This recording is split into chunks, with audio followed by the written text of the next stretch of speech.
A huge derby in the capital. Chelsea need a response, while Arsenal are still ticking along at the top. A positive week for Tottenham, who are finding ways to win. If only Liverpool could figure out that solution. And the Premier League welcomes back Unai Emery this weekend. His Aston Villa era starts against Manchester United.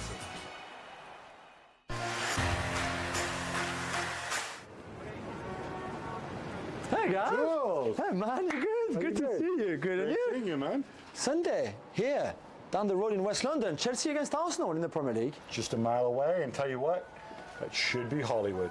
Let's go inside. There's a lot of work to be done for Chelsea to stay the number one London team in the Premier League this season. It should be Chelsea, based on pedigree and Tuchel and whatever. Yeah. But right now, when I look at it logically, I don't see how it can be.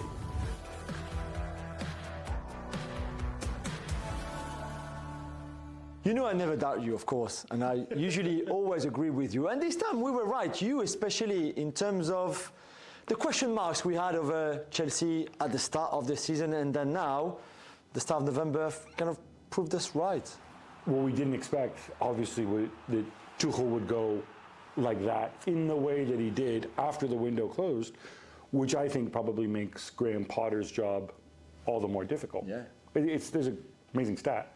Chelsea have 21 points. Tuchel, 10 points from 6 games.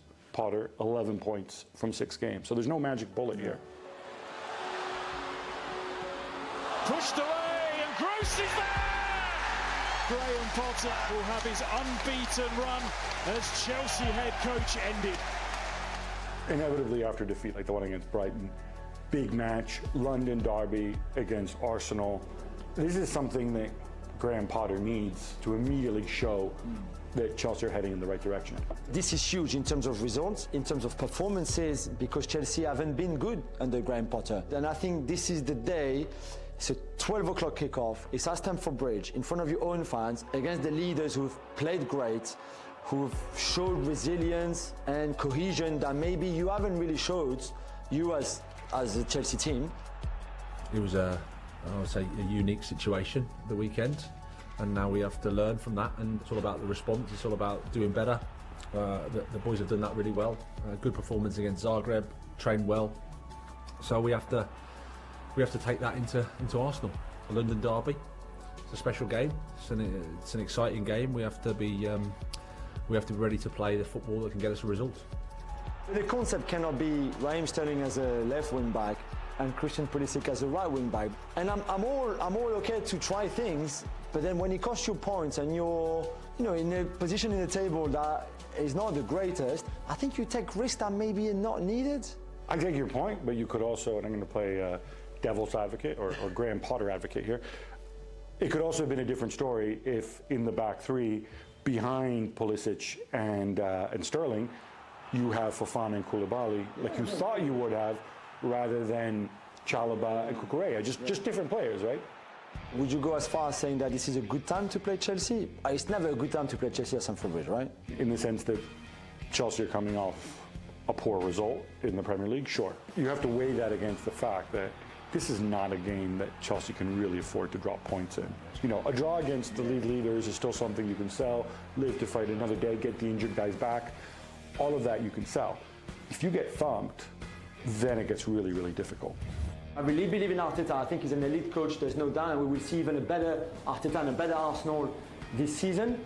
I still think right now you have to be honest, and they're just below Spurs.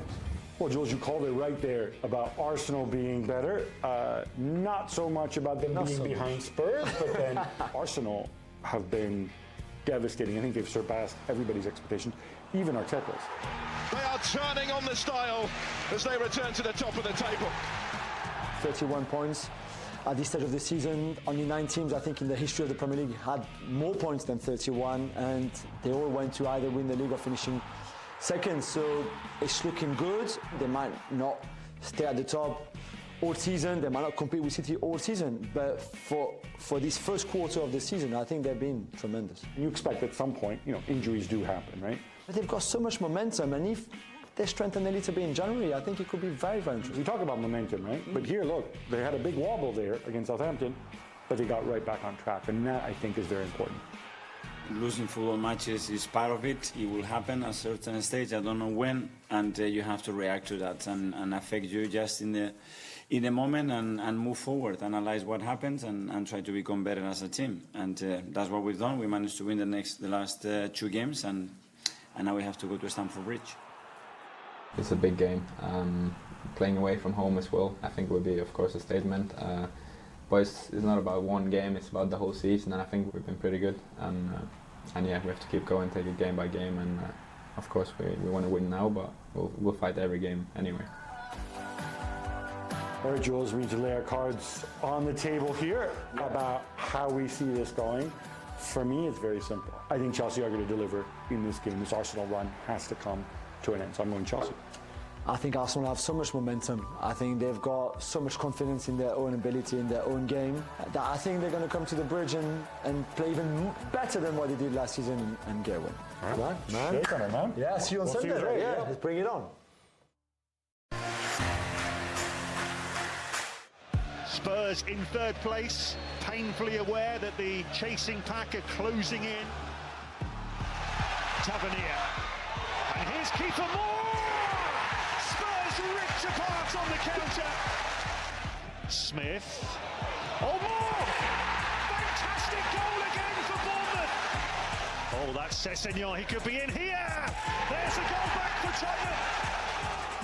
Yet another corner. And Ben Davies has equalised for Spurs. It's 2-2. Son. Oh, it got a flick. And stabbed in brilliantly. Rodrigo Bentancur has won it for Spurs. It has been a roller coaster last couple of weeks, but even in this topsy-turvy season, Liverpool's home form remains solid. What's this? It's a chance for Rodrigo, and a Liverpool calamity interferes. Fabinho Salah equalises for Liverpool. Somerville! Liverpool, in the final minute of the 90, have fallen behind again! So while Tottenham was spurred on as the final whistle approached, Liverpool lapsed in the late stages.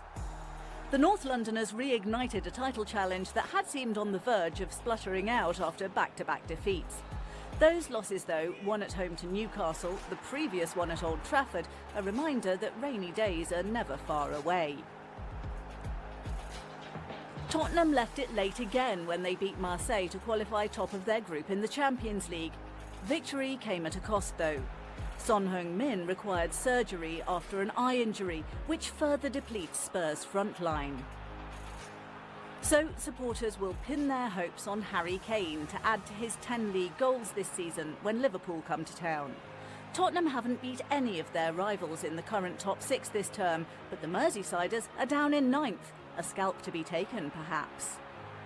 You know very well what I think about Liverpool. Is one of the best teams in the world.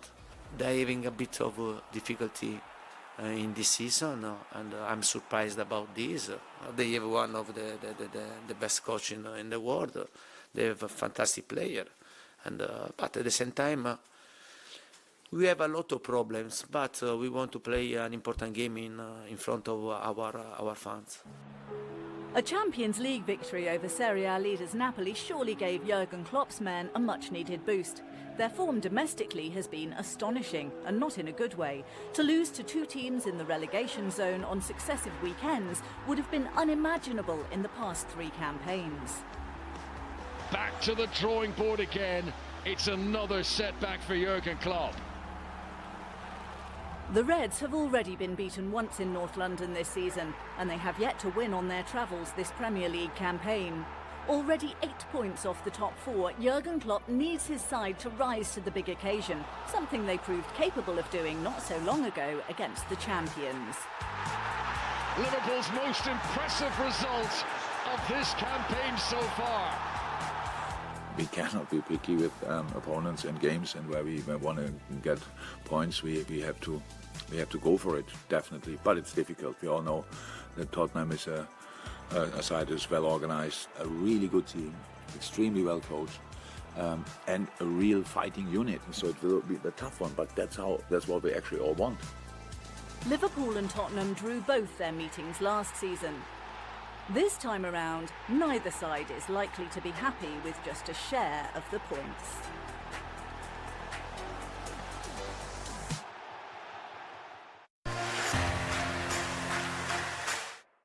Be honest, who expected this last week? Somerville!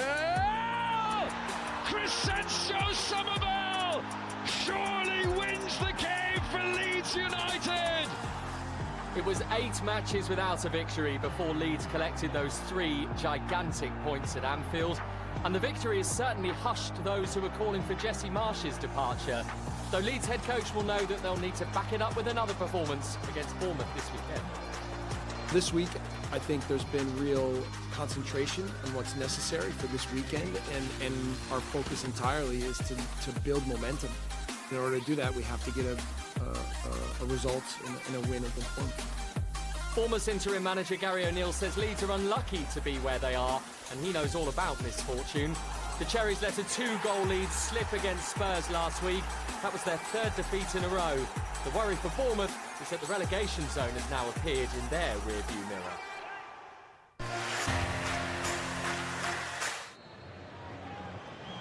De Bruyne with a free kick. Oh, it's incredible. They needed that goal.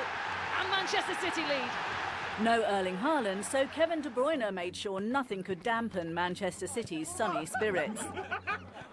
Haaland was also missing for the midweek victory over Sevilla in the Champions League, but the Norwegian should be back to help maintain City's perfect home record against Fulham. They have a good process from behind, and of course when he's under pressure they can use the long balls for Mitrovic, that the 10 long balls win 9, or even the second balls is for them. So yeah, good team. It's not a surprise. So start really well, draw against Liverpool at home and continue that way. Under Marco Silva, Fulham continue to look the part in the Premier League. The Cottagers are unbeaten in 4, and only an inspired display by Jordan Pickford denied them a 3rd straight victory last time out against Everton. They'll need to have their shooting boots on this weekend, though. They last netted a league goal at the Etihad back in 2011. Damien Duff, the scorer.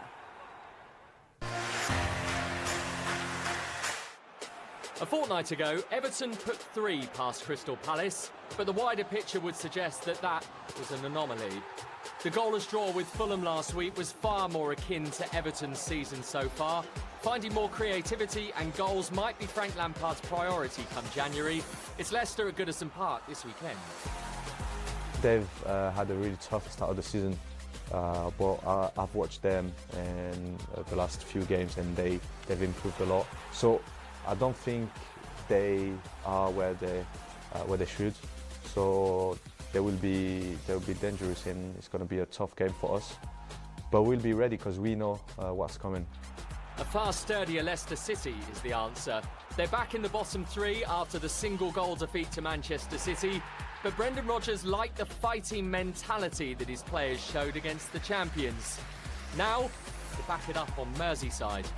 The Foxes haven't been successful in any of their last 5 games against Everton. Win this one, though, they might move above them. Arsenal are top, as they have been for nearly 3 months now, but Manchester City won't budge from their tail. Liverpool are closer to the relegation zone than the top 4, and it's tight in the bottom half. 6 points separate Brentford in 11th and Forest in 20th, and they meet this weekend. And the latest Premier League adventure begins for Unai Emery on Sunday too, as Aston Villa face a revived Manchester United. That's on the way next.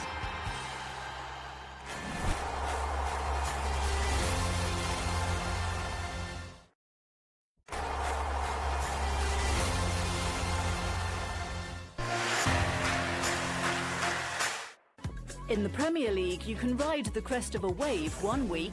Breakthrough to Nottingham Forest. A tumultuous Trent End. Cheers its heroes. Only to sink back to the depths 8 days later. Ødegaard. The captain gets in on the act for Arsenal, who have their 5th goal. Nottingham Forest remain rooted to the bottom, but it won't be results like the one at the Emirates that will determine their fate. The team have collected 7 of their 9 points on their own turf. If they can build home momentum, their plight might ease. They face Brentford and then Palace at the City Ground before the World Cup break. Every game is difficult, and yeah, when we play at home, I think we are better when we play away. But yeah, we need to fight every game. That is a mentality we need to keep. But it's okay. We're back in the training. We train. We walk. Yeah, we go again. This week. Brentford have sorted out their home form, but away from West London, it's a different story. 3 defeats, 3 draws and no league wins on the road. Thomas Frank will be without his top scorer for the trip to Forest. Ivan Toney is suspended after picking up his 5th yellow card against Wolves last time out. Wolves might finally have a permanent manager soon. Julen Lopetegui's name is firmly back in the frame, and the recent point at Brentford will also have helped to re-establish some positivity. The only blemish was Diego Costa's red card. He'll now miss the next 3 games, starting with Brighton on Saturday. And what a week Roberto De Zerbi's had. His first victory was a particularly sweet one for Seagulls supporters, as Graham Potter's Chelsea was swept away on the south coast. And Gross is there! And he wraps up victory for Brighton and Hove Albion. Roberto De Zerbi will get his first win as Brighton head coach. It was important for 3 points for our fans, for our club, for our players. Last 5 games there were good performances, but in terms of results were not fair. There's actually a chance Brighton could end the weekend above Chelsea, while for Wolves, only a win would allow them to exit the relegation zone.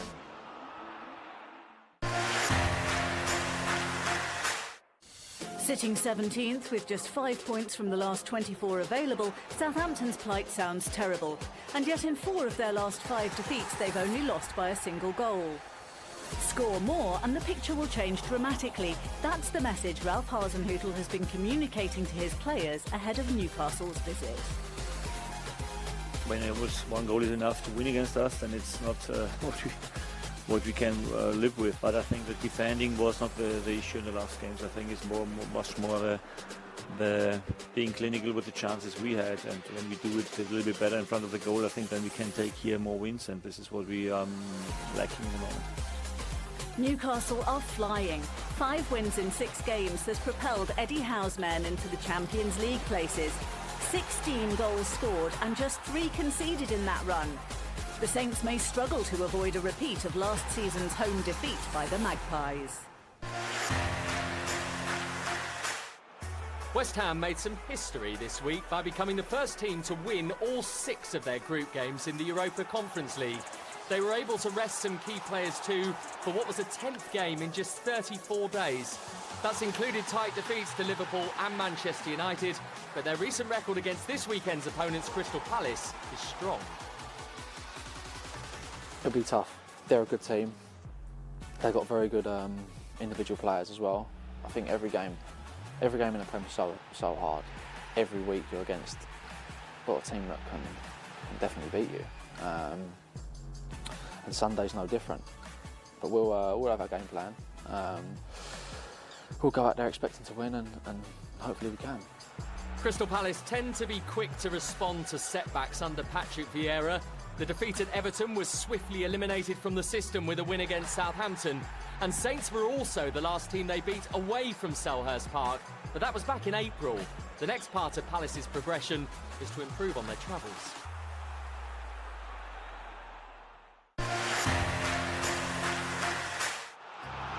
Away we go, Steven Gerrard's first Premier League game, leading from the touchline. Those heady days a year ago when Villa Park seemed sprinkled in stardust and fans hoped to see their club rise and shine. This has opened up for Villa. Watkins might go alone, does go alone! A fabulous first goal of the Steven Gerrard era. The former Liverpool player and Rangers boss inspired the Villains, but it didn't last. Under him, they lost 5 of their first 11 games of this campaign. We've just had the breaking news that Steven Gerrard has left Aston Villa as the manager with immediate effect. So let's begin again. Another new dawn, another new manager, another renaissance for Aston Villa. I think that the names that were sort of linked with the football club, I think there was Pochettino getting labelled coming into the football club, and I felt that was never going to happen. You know, for where he's been, no disrespect to the club, but I think where it's at this moment in time, they can't really go and brand and bring managers in of that calibre. Emery is the next man. That you look at the list of managers that were linked with their football club, and you think, listen, we've got a potential very good manager again. He's had a little bit of a taste at Arsenal in the Premier League. Didn't really work for him, but you look at his CV and it's very good. But let's not get carried away with what he's done. He's coming into Aston Villa and he's got to come and do the same things and really achieve and take this club forward. Unai Emery, taking charge of a club that won the old First Division 7 times, brings European experience and will have funds in January. But the current group of players will need to adapt and perform. I want to create a new way, and obviously we need time. But in football, time is the next match. But I want to be here for a long time, and each step ahead, thinking to improve. Inspiration's all very well, but real results are achieved when a team plays with the same commitment and belief week after week. That hasn't happened this term. This isn't a top 4 club. It's going to take time. It really is. He's got to work with players that there is quality there for sure. I think there's lots more potential, but what I haven't liked about this season is the inconsistency of the way they performed. You can't go and beat Brentford and be absolutely mind-blowing. Get the fans on your side, yes, and then go to Newcastle and be abysmal. I think you have to look at the squad of players, and obviously the squad of players at this moment in time, I'm not sure that we're getting the full potential out of them. We know together that we haven't performed well enough and we haven't got the results that we wanted, and that's why we're not in the position we want to be in the league. Now there's been a change, we want to try and build a bit of confidence and build some good results and get Villa Park really a hard place to come. So hopefully it can start on the weekend. I want the fans to buy into what he's going to bring to the club, because he's going to be very different and he's a counter-attacking sort of style manager. So this is what worries me. All football clubs want to see expansive, free-flowing, they want to see excitement. I don't know if we're going to get that with Emery. That's my only big concern. I think everyone has to buy into what he's going to bring to the football club, because eventually I think he will get it right. At Old Trafford, it seems that Erik ten Hag is getting it right. Manchester United are 5th, having won 7 of their last 10 league matches. 5 clean sheets in that run, and a young striker rejuvenated. Rashford coming in! Bullet! He thundered it home, and the breakthrough comes for Manchester United. We talk about expectations. That club has expectations. That club has world-class players, quality, in depth, and I like what he's done. I really do. To really stamp his authority, I think that's really stood out for me, because he's really said to himself, you know what, I'm the manager, I'm working at this football club. This is how we're going to take this club forward, and that's what I think the club's been missing. So I really do feel that they can start to re-establish what Manchester United are all about. He's a good manager. We knew that it was going to be a massive change in terms of demanding physically, mentally, the way that he wants us to play. And I just think that we are going in the right direction. We are not perfect, but we are seeing progresses, and this is the way that we want. Getting a result it would be huge. It would be. I think how tight the league is at the moment. You're so close to jumping to the top end of the table to be amongst the bottom half for sure. But you want that manager coming in and getting that first result and getting on the road. And I do think it'll be a tough game. But like I said, I think it's a bit of a free hit for Villa. A perfectly proportioned weekend of football awaits. The 5 games on Saturday include the champions, who could go top for a few hours with a win against Fulham, and on Sunday, the remaining quintet of fixtures and a chance for Arsenal to really stamp their authority. London is blue. London is blue. No chance. We're the Gunners. We're the Arsenal. We run this place. London is red. No way. Welcome to the bridge. We run London. Blah, blah, blah. Are you ready for us? Let's get it started. Arsenal, let's go. What was that?